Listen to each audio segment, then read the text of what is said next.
বাংলাদেশের নারী ফুটবলে অচলাবস্থার অবসান।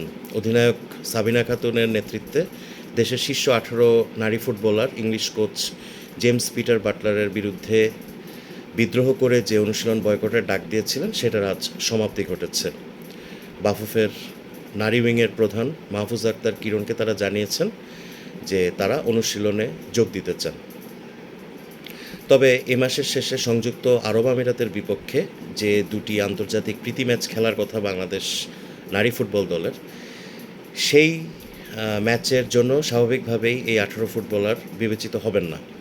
কারণ ১৮ জন ফুটবলারকে বাদ রেখেই কোচ পিটার বাটলার বাকিদেরকে নিয়ে এতদিন অনুশীলন করেছেন এবং এই দুটি ম্যাচের জন্য যে চূড়ান্ত দল তিনি ঘোষণা করবেন, সেই দলে ওই ৩৬ জন খেলোয়াড়ের মধ্য থেকেই খেলোয়াড়দেরকে রাখা হবে। সমস্যাটার সমাধান হয়ে গেছে আপাত দৃষ্টিতে মনে হচ্ছে। তবে বিশেষ একটি সূত্রের খবর, এই যে সমস্যার সমাধান হলো, নারী ফুটবল উইংয়ের প্রধান মাহফুজ আক্তার কিরণ মেয়েদের অনুশীলনে ফেরার ঘোষণা দিলেন, এসব নাকি পিটার বাটলার জানেনই না। পিটার বাটলারের সঙ্গে নাকি এসব বিষয় নিয়ে কোনো আলাপ আলোচনাই হয়নি। তিনি সাফ জানিয়ে দিয়েছেন যে বিদ্রোহী ফুটবলারদের কেউ কেউ যদি অনুশীলনে যোগ দিতে চান বা তার অধীনে অনুশীলন করতে চান, তাহলে তিনি তাদেরকে অনুশীলন করাবেন না বা করাতে বাধ্য নন। সমস্যাটার সমাধান হয়ে গেছে মনে হলেও পিটার বাটলারের এইসব আপত্তি বা এই ধরনের কথায় বা যে খবর পাওয়া যাচ্ছে, তাতে মনে হচ্ছে সমস্যাটার আসলে সমাধান হয় নাই। এখন নতুন ধরনের অশান্তি ডালপালা মেলে কিনা সে বিষয়ে জন্য আমাদেরকে অপেক্ষা করতে হচ্ছে। ১৮ জন নারী ফুটবলার অনুশীলন করবেন বললেও তারা আপাতত অনুশীলন করবেন না। তারা ২৪ তারিখ পর্যন্ত ক্যাম্পে থাকবেন এবং ২৪ তারিখের পর তারা আপনার ছুটিতে যাবেন, একটা বিরতিতে যাবেন আর কি। তাদের বিরতিরও দরকার। গত ১৮ দিন ধরে যে বিদ্রোহ, যে অচল অবস্থা, তাদের উপর দিয়েও ধকল গেছে, তাদেরও মানসিক ধকল গেছে। এখন তারা নিজেদের পরিবারের সঙ্গে সময় কাটিয়ে এসে এই ধকলটা কাটিয়ে উঠতে চান। সংযুক্ত আরব আমিরাতের বিপক্ষে ম্যাচ খেলার জন্য ২৪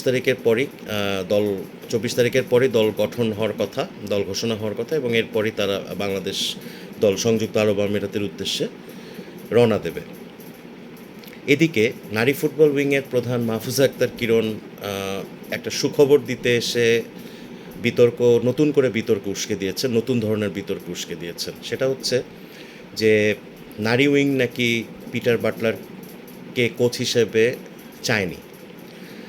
গত অক্টোবরে নেপালে সাফ চ্যাম্পিয়নশিপ জয় করে আসার পর জেমস পিটার বাটলার দেশেই ছিলেন। ডিসেম্বর মাসে তিনি ইংল্যান্ডে চলে যান। ৩১শে ডিসেম্বর পর্যন্ত তার চুক্তি ছিল। তার সঙ্গে চুক্তি নবায়ন করা হবে কি হবে না, এই নিয়ে এক ধরনের কনফিউশনে ছিল নারী উইং বা বাফুফে। নারী উইংয়ের তরফ থেকে নাকি কোচ নির্বাচনে যে এমার্জেন্সি কমিটি হয়েছিল, ফুটবল ফেডারেশনের সভাপতি তাবিত আওয়াল, ৪ সহসভাপতি এবং সিনিয়র সহসভাপতি ইমরুল হাসানের সমন্বয়ে সেই ইমার্জেন্সি কমিটিকে নাকি নারী ফুটবল উইং জানিয়ে দিয়েছিল যে জেমস পিটার বাটলারের সঙ্গে যেন চুক্তি নবায়ন করা না হয়। এখন এই মাহফুজ আক্তার কিরণের এই কথায় তো স্পষ্ট যে সমস্যার সমাধান আসলে হয়নি। দেখা যাক, সংযুক্ত আরব আমিরাতের বিরুদ্ধে খেলতে যাক আমাদের অন্যান্য প্লেয়ার সমন্বয়ে গঠিত যে জাতীয় দল, নতুন চেহারার জাতীয় দল, তারা ফেরত আসার পরে ১৮ জন ফুটবলাররা যখন ক্যাম্পে ফিরবেন, তখনকার পরিস্থিতিটা আসলে কি দাঁড়াচ্ছে সেটা কিন্তু এখনও পর্যন্ত স্পষ্ট নয়। বিশেষ করে বাটলারের কথাটা যদি সত্য হয় যে অনুশীলন তিনি কাকে করাবেন না সে বিষয়ে একান্ত সিদ্ধান্ত তিনিই নেবেন, তাহলে তো তারা তো বোঝা যাচ্ছে অচল অবস্থাটা থেকেই যাচ্ছে। কোচ এর আগে তদন্ত কমিটির কাছে ৭ জন খেলোয়াড়ের ১৮ জনের মধ্যে ৭ জন খেলোয়াড়ের কথা বলেছিলেন যে এই ৭ জন খেলোয়াড় যদি থাকেন তাহলে তিনি নাকি চাকরি ছেড়ে দেবেন। তো এই ৭ জন খেলোয়াড়ের মধ্যে আপনার অধিনায়ক সাবিনা খাতুন ছিলেন, সানজিদা ছিলেন, মাসুরা ছিলেন, নীলুফা ছিলেন, মারিয়া মান্ডা ছিলেন, এরকম ৭ জন খেলোয়াড়, শামসুন্নাহার সিনিয়র ছিলেন, এরকম ৭ জন খেলোয়াড় ছিলেন। এখন পরবর্তীতে শোনা গিয়েছিল কোচের এই আপত্তির যে লিস্ট, সেই লিস্টের নাকি ৭ জন থেকে ৪ জনে নেমে এসেছে। নতুন যুক্ত হয়েছে মাতসুসীমা সুমাইয়ার কথা। আপনি মাতসুসীমা সুমাইয়াকে নিয়ে অনেক জলঘোলা হয়েছে মাঝখানে, তদন্ত কমিটির যখন তদন্ত করছিল ঠিক সেই সময় সভাপতি তাবিদ আওয়ালকে কে বা কারা ইংরেজিতে চিঠি লিখেছে এটা নিয়ে আর কি জলঘোলা হয়েছিল। তখন সুমাইয়া সারফেসড হয়ে জানিয়েছিলেন যে তিনিই লিখে দিয়েছিলেন। বাংলাদেশ নারী ফুটবল দলে ইংরেজি খুব ভালো জানা খেলোয়াড় তিনি, এবং জাপানে জন্ম এবং বেড়ে ওঠা এই ফুটবলার ২০২২ সাল থেকে বাংলাদেশ নারী দলে খেলছেন। তখন তিনি তার ফেসবুক স্ট্যাটাস, বিভিন্ন স্টেটমেন্ট ইত্যাদি নিয়ে বেশ বিতর্ক তৈরি হয়েছিল। এতে নাকি বাটলার সাহেব সুমাইয়ের ওপর ক্ষেপেছেন। যাই হোক,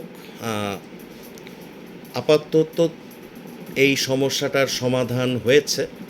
আমাদের ১৮ জন নারী ফুটবলার তাদের ব্যক্তি স্বার্থের চেয়ে, ব্যক্তিগত ইগোর চেয়ে জাতীয় দলকে, দেশকে বড় করে দেখেছেন, এজন্য তাদেরকে অভিনন্দন।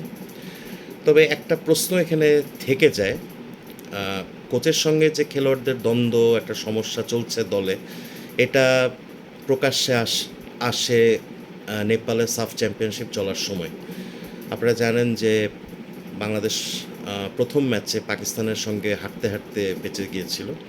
শামসুন্নাহার জুনিয়রের শেষ মুহূর্তের গোলে বাংলাদেশ হার এড়ায়, এবং সেই ম্যাচের পর নারী ফুটবল দল কী ধরনের ফল করবে সাফে, সেটা নিয়ে এক ধরনের শঙ্কা দেখা দিয়েছিল।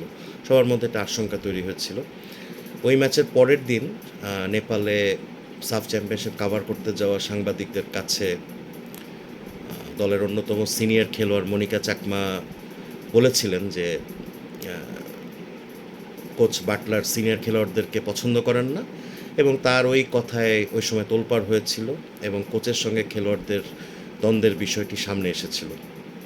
তারপরও কোচের স্ট্র্যাটেজি বলেন, খেলোয়াড়দের দেশপ্রেম, তাদের কমিটমেন্ট বলেন, বাংলাদেশ খুব ভালোভাবেই আপনার সাফ চ্যাম্পিয়নশিপ উতরে এসেছে, চ্যাম্পিয়ন হয়েছে টানা দ্বিতীয়বারের মতো। অক্টোবরের ৩০ তারিখে তারা চ্যাম্পিয়ন হয়ে ফেরত আসে। সে সময় ছাদখোলা বাসে বিপুল সংবর্ধনা মেয়েদেরকে দেওয়া হয়। কথা হচ্ছে যে প্রশ্নটা বারবার উঠছে যে অক্টোবর থেকে জানুয়ারি, নভেম্বর, ডিসেম্বর, জানুয়ারি, প্রায় ৩ মাস, এই ৩ মাসে আমাদের নারী ফুটবল উইং কোচের সঙ্গে খেলোয়াড়দেরকে মুখোমুখি বসিয়ে কি এই সমস্যার সমাধানের চেষ্টা করেছিলেন? আজকে মাহফুজা আক্তার কিরণ অবশ্য বলেছেন যে তিনি সমস্যা সমাধানের আপ্রাণ চেষ্টা করেছেন, এবং সমস্যাটার গভীরতা বিবেচনা করেই হয়তো তিনি বা তার উইং বাফুফের কোচ নির্বাচনের এমার্জেন্সি কমিটিকে জানিয়ে দিয়েছিল যে এই বাটলারের আপনার চুক্তি যেন নবায়ন করা না হয়। এখন এক্ষেত্রে সেই এমার্জেন্সি কমিটি কেন নারী উইংয়ের কথা শুনলো না, সেটাও একটা বড় ব্যাপার। তারা হয়তো একজন চ্যাম্পিয়ন কোচকে বিদায় দিতে চাননি। তারা হয়তো মনে করেছিলেন যে কোচকে আবার নিয়ে এসে খেলোয়াড়দের সঙ্গে সমস্যাটা সমাধান তারাই করতে পারবেন, বা এটা একটা সমাধানযোগ্য। কিন্তু জানুয়ারি মাসে যখন আপনার সাবিনারা বিদ্রোহ করে বসলেন সাংবাদিকদের ডেকে, এবং কোচের বিরুদ্ধে নানা ধরনের অভিযোগ তুললেন, এবং তারপরে তারা অ্যাডামেন্ট থাকলেন যে কিছুতেই তারা অনুশীলনে যোগ দেবেন না, হয় বাটলার থাকবেন নয়তো তারা থাকবেন, এই জাতীয় একটা ব্যাপার হয়ে গেল, টাগ অফ ওয়ার হয়ে গেল।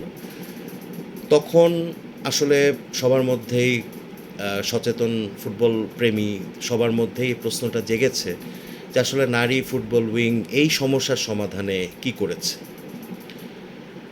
এই প্রশ্নটা যেহেতু ছিল এবং আজকে নারী ফুটবল উইংয়ের মানে প্রধান মাহফুজা আক্তার কিরণের কথায় আবার নতুন করে বিতর্ক ডালপালা মেলবে, তাতে এটা স্পষ্টতই বোঝা যায় যে আজকে সমস্যাটার আপাত সমাধান হলেও আসলে অশান্তিটা থেকেই যাচ্ছে, গৃহদাহটা থেকেই যাচ্ছে, গৃহবিবাদটা থেকেই যাচ্ছে। এটার আলটিমেটলি কি হবে বিষয়টা নিয়ে, এর জন্য আমাদেরকে আরও অপেক্ষা করতে হবে। জানি না কি হবে, তবে যেভাবে 18 দিনের মাথায় প্রাথমিকভাবে বিদ্রোহের অবসানটা ঘটেছে, আমরা আশা করতেই পারি যে ভবিষ্যতে বা নিকট ভবিষ্যতে সমস্যাটার একটা স্থায়ী সমাধান হবে, যেটা আমাদের নারী ফুটবলকে সামনের দিকে এগিয়ে নিয়ে যেতে, আমাদের এশিয়া পর্যায়ে আমাদের ভালোভাবে কম্পিট করার যে আমাদের স্বপ্ন, সেই স্বপ্ন পূরণে এটা একটা কার্যকর ভূমিকা রাখবে। সে পর্যন্ত ধন্যবাদ। প্রিয় দর্শক, আমি এই চ্যানেলটি নতুন শুরু করেছি। আমি এই চ্যানেলে বিভিন্ন বিষয় নিয়ে আপনাদের সামনে হাজির হব। আপনারা দয়া করে এই চ্যানেলটি সাবস্ক্রাইব করুন, সাবস্ক্রাইব বাটনে ক্লিক করুন, এবং আমি যেন আরও নতুন নতুন ভিডিও, নতুন নতুন চিন্তাভাবনা, নতুন নতুন আলোচনা নিয়ে আপনাদের সামনে হাজির হতে পারি, সে ব্যাপারে আপনারা আমার পাশে থাকুন। ধন্যবাদ।